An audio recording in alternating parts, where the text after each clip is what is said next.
It's your boy Meek Mill. You right here, you checking out the Drama Queen, Miss Drama TV. You already know what it is. Meek Mill in the building. Look, I be riding through my old hood, but I'm in my new whip. Same old attitude, but I'm on that new shit. They say they gon' ride me, see me never do shit, cause they know that's the reason they gon' end up on the news clip. Or tomorrow. It's your one and only Drama Queen, of course. We have an exclusive interview. We're here, and we're talking with the one and only Mr. Philly, right? Yeah. Yeah, Meek Mill, of course. And we have a lot of things to congratulate you on. First of all, being a freshman. Yeah, even though you're kind of like a veteran in the game in your own way. I mean, I'm a freshman. I'm new. I'm new to the world. Yeah, but I mean, we've heard a little bit about you, of course. I mean, you've been consistent with making sure your presence is known via the mixtape circuit. Yeah. And we're also talking a little bit about this new mixtape that you recently dropped, right? So let's get a little bit into that, Dream Chasers. Let's talk a little bit about this mixtape. It's called Dream Chasers. You know, the title explains itself. It's a lot of songs on it. It's all about motivation. You know what I'm saying? Somebody coming from the top, from the bottom, because that's what I represent. That's where I come from. You know what I'm saying? So it's like a lot of motivational songs on there. Of course, you got the songs you talking to money. You got the songs you talking about real life, the pain. You got the songs you just doing whatever you want on them. You know what I'm saying? But the title explains itself. Okay.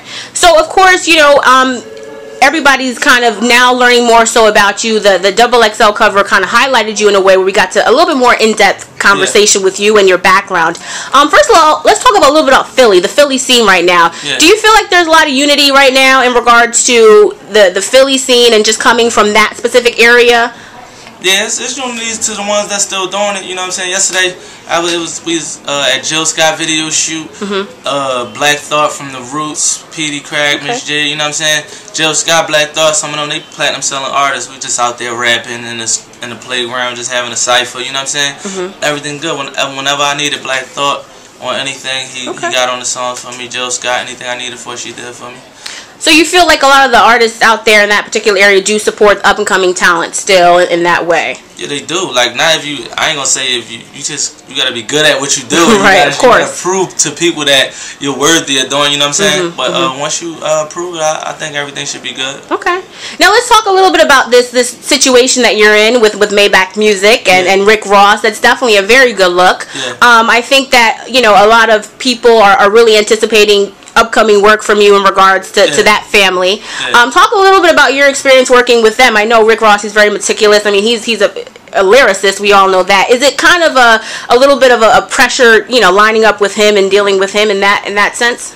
No, see me, I try not to. At first, probably the first time I went to the studio with him before, but I believe in myself at what I do. I got a lot of fans, so evidently, if I'm doing it this way, it must work good. So it's like, I just go hard. He motivated me to go harder because at the level that he at, that's about it. Him, Wale, Pill, all them type of guys, they go hard. They all lyricists, so it's like it just motivates you to go harder. Because when you're in the studio with guys you don't think that's that hot, you probably won't give all your energy into it. But when you with Ross and Wale and them, it's like you gonna put all the energy into it. Okay.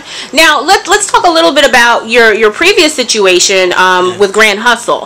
I think that people were expecting a lot from you in that realm, but it didn't necessarily pan out as we expected per se. So what exactly happened with that situation with Grand Hustle, and why did you feel the need to move on or whatever happened? Me, I was never officially signed to Grand Hustle. It was affiliation. You know what I'm saying? Through my manager, him and Tip was always cool. You know what I'm saying? But not on my end, we was gonna end up doing a deal but not on my end. Everything didn't work out because I was locked up at the time. Tip, we was going through the same things in life. You know what I'm saying? And as time went by, you know what I'm saying, Rick Ross had a great situation going on for me at the time. And he worked with me. Rick Ross, he worked with me a lot before he even signed me, so that just like grabbed me even more.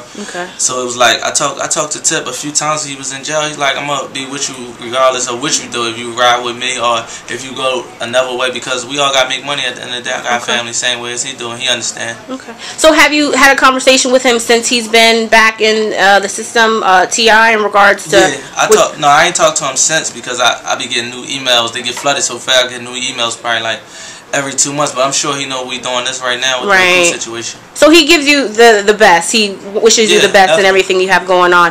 Now, of course, you know we're talking about this concert that's, you know, the XXL thing. Yeah. Should we expect any surprises or anything coming up, or what? Yeah, I'm gonna bring a couple people. I just made the calls today. I'm a late type of moving person. I'm trying to get some people through with me.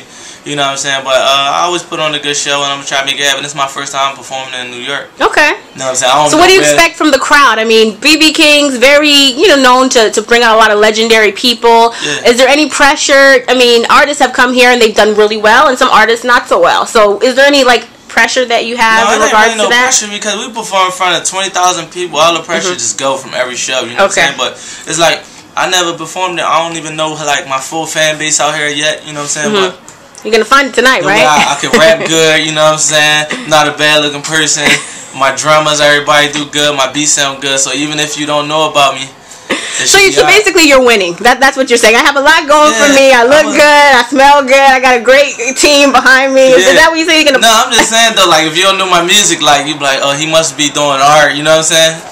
So it won't be a bad, nobody ain't gonna blow me off the stage or nothing like that. Okay. So that's a good way to come look at things, of course. And let's talk a little bit about Akoo Clothing line, because we're here at the showroom, and you know, you're dressed to impress. So talk about you linking with them. I mean, obviously you're not with Grand Hustle, but that's a very high, you know, very big association with them. We still make money together. Still, at the end of the day, you know what I'm saying, we can still do business together at the end of the day, because me and Tip, we've been cool for a minute. You know what I'm saying? So like, my team hooked us up with Tip, and before they even did it, I always told them it would always be good to do some business with Tip, because he always believed in me. Okay. You know what I'm saying? It's the beginning of his clothing line, I believe in him. Alright, and before we go, just quickly, I know that, you know, you're probably very much aware of the artists that you're going to be performing with as far as the Freshmen, but have you worked with any of them? Did you know any of them prior to seeing them on the cover, or even having the whole kind of cipher? Yeah, I knew Diggy before. Mac Miller. I never met Mac Miller, but we talk on Twitter all the time. Okay. I don't think I met nobody else that was on there. So what was your expectations in meeting them? Did they supersede that? Were you like, oh wow, these guys are even doper than what I thought? Or were you like, okay, they're more reserved than I thought? It's just cool, you know what I'm saying? Everybody coming in from flights and all that. People be working, everybody be chilling. Because I get around a lot of people. I just chill, you know what I'm saying? Okay, yeah. You know what I mean? People, you don't know how to take certain type of people. You don't know what type of people are. So we just all chilling. We all met, got each other contacts, you know, because we all on a mission. Everybody on that cover got their movement, and then we all got back and continued on our mission of carrying our movement. Alright. And finally, I don't know if you caught the whole thing this morning, but any thoughts on this whole, you know, Chris Brown thing? I mean, just in regards to advice that you would offer as an artist. I don't know nothing like about be encouraged, you know, with whatever you're dealing with. Oh yeah, if you're going through something bad, just try to get over it and make the best out of it after you get out of it. Okay. All right. Well, that's... Everybody make mistakes in life. Right. Okay. Well, I appreciate your time here. Of course, make sure we check out this Dream Chasers. Yeah. It's coming out. Might be already out for wherever you guys are. But, of course, it's one and only Mr. Philly representing. We got the album coming out on the Maybach, Self-Made, Me, Wale, Pill, Rose. It's called Self-Made, come out May 24th, so look out for that. It's going to be one of the hottest albums of the summer. Awesome. Thank you so much. Of course, the one and only Drama Queen here on Miss Drama TV. Peace. Alright, thanks for having me. I'm a boss like my nigga Rose. Shorty asked me for a check, I told that bitch like no way.